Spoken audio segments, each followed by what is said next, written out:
Assalamualaikum warahmatullahi wabarakatuh. Yang terhormat Dr. Intan selaku dosen mata kuliah Ilmu Penyakit Dalam, kami dari kelompok 3 akan mempresentasikan dan mengkonselingkan tentang autoimun atau lupus. Untuk mempersingkat waktu, saya serahkan pemateri untuk memaparkannya.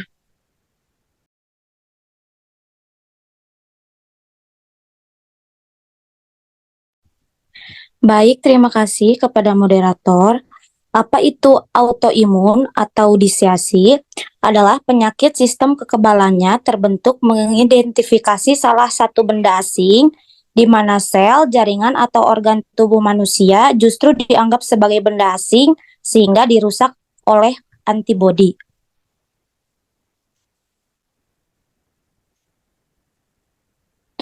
Sistem imunitas menjaga tubuh melawan pada apa yang terlihatnya sebagai bahan asing. Respon imun terlalu aktif menyebabkan disfungsi imun. Artinya, kegagalan fungsi sistem kekebalan tubuh yang membuat badan menyerang jaringannya sendiri.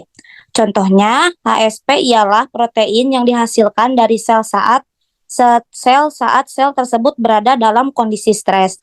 Pada saat menginfeksi tubuh manusia, patogen juga akan memproduksi HSP. HSP yang diproduksi sel patogen akan dianggap sebagai benda asing atau antigen oleh sistem imun, sehingga memicu respon imun tubuh yang kuat. Untuk melawan HSP patogen, sistem imun manusia akan memproduksi HSP sebagai bentuk pertahanan. Namun, HSP yang diproduksi manusia dan HSP patogen sangatlah mirip.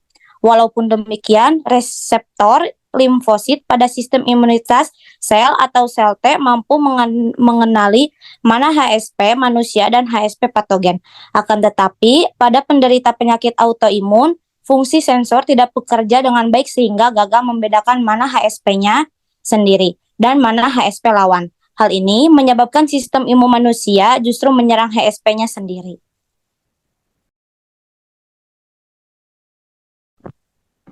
Apa itu lupus?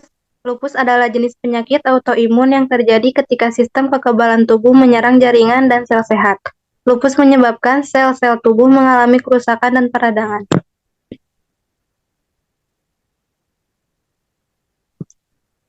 Faktor penyakit autoimun yang pertama ada umur.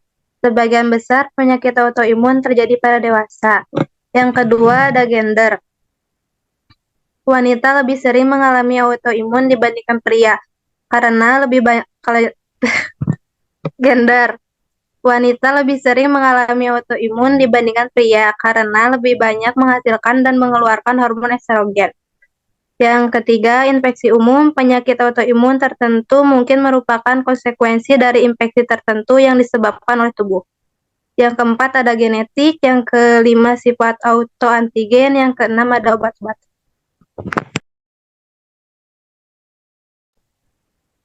Penyebab penyakit autoimun. Reaksi autoimun dapat dicetuskan oleh beberapa hal. Yang pertama, senyawa yang ada di badan yang normalnya dibatasi di area tertentu, atau bisa disebut disembunyikan dari sistem kekebalan tubuh, dilepaskan ke dalam aliran darah. Yang kedua, senyawa asing yang menyerupai senyawa badan alami mungkin memasuki badan. Yang ketiga, sel yang mengontrol produksi antibodi, misalnya limfosit B, salah satu sel darah putih, mungkin rusak dan menghasilkan antibodi abnormal yang menyerang beberapa sel badan. Yang keempat, senyawa normal di tubuh berubah. Contoh penyakit autoimun yaitu yang pertama penyakit autoimun lupus, yang kedua skleroderma, ketiga psoriasis.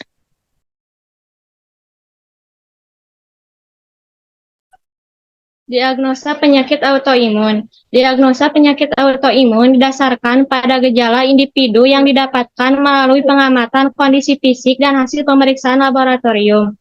Pemeriksaan darah yang menunjukkan adanya radang dapat diduga sebagai gangguan autoimun. Misalnya, pengendapan laju eritrosit seringkali meningkat karena protein yang dihasilkan dalam merespon radang mengganggu kemampuan sel darah merah untuk tetap ada di darah.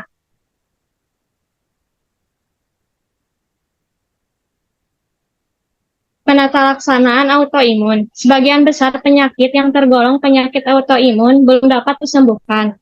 Tetapi gejala yang timbul dapat diringankan dan dicegah agar tidak terjadi flare. Pengobatan untuk menangani penyakit autoimun tergantung pada jenis penyakit yang diderita, gejala yang dirasakan, dan tingkat keparahannya. Obat-obatan yang dapat diberikan untuk menangani penyakit autoimun meliputi obat non-steroidal anti-inflammatory drugs seperti ibuprofen dan naproxen untuk mengatasi nyeri dan demam. Obat penekan sistem kekebalan tubuh seperti kortikosteroid untuk menghambat perkembangan penyakit dan memelihara fungsi organ tubuh. Obat anti-TNF seperti infliximab untuk mencegah peradangan akibat penyakit autoimun, rheumatoid arthritis, dan psoriasis.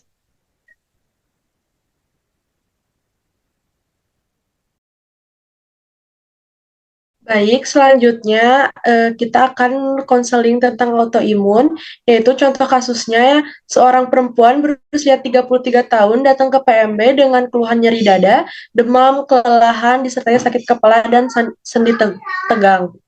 Beliau mengatakan sudah 5 hari mengalami keluhan tersebut. Apakah yang harus dilakukan Anda jika menjadi seorang bidan?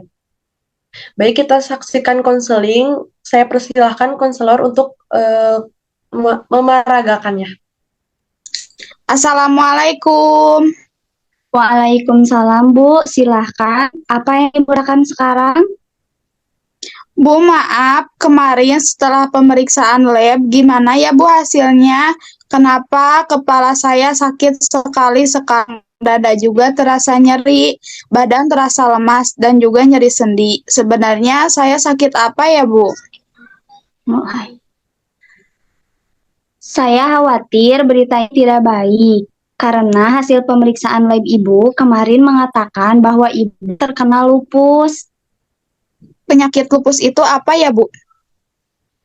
Jadi, penyakit lupus ini ada ketika kekebalan tubuh menyerang jaringan itu sendiri yang menyebabkan peradangan seluruh organ tubuh dan kondisi ini akan dimiliki seumur hidup.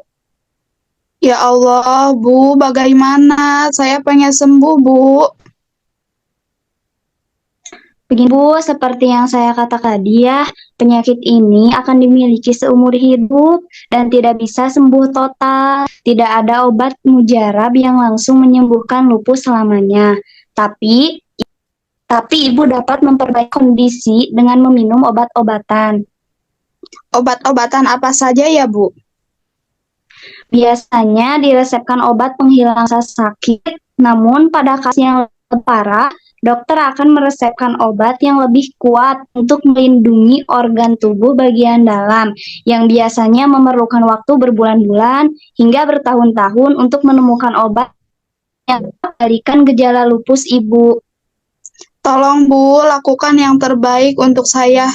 Bu, saya ingin segera sembuh. Pasti akan saya lakukan yang terbaik. Yang terpenting, Ibu optimis ya bahwa Ibu akan sembuh total dan bisa sehat seperti sebelumnya. Amin, terima kasih ya Bu. Sama-sama. Baik, pemaparan dan konseling tentang lupus dari kelompok 3 sudah selesai. Mohon maaf jika ada kata-kata yang kurang berkenan. Assalamualaikum warahmatullahi wabarakatuh.